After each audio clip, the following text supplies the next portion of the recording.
RIME, stock analysis, and RIME, stock prediction. Is it a buy? I've been in the market for 4 years. I've spent thousands on courses, mentors, documented everything. And I've done 35,000 videos over the last 4 years. You know, that's like 5,000 hours into this craft that I've spent. You don't have to. With RIME, my most recent prediction was a short. Not just that, but like biases and whatnot, all been short.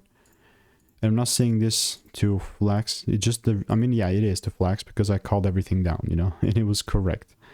Ultimately, looking at the most recent prediction was this here. This is like a plus 4R win. Short sell right there 2 weeks ago.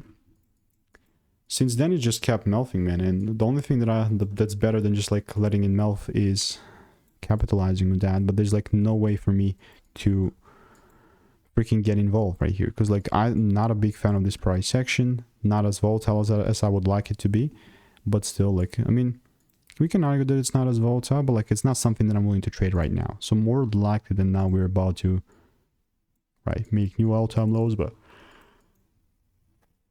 not a timeline for me to invest in as of right now, you know. So if you want to make more money trading in a simple and lean way, click the first link in the description. It's a free newsletter.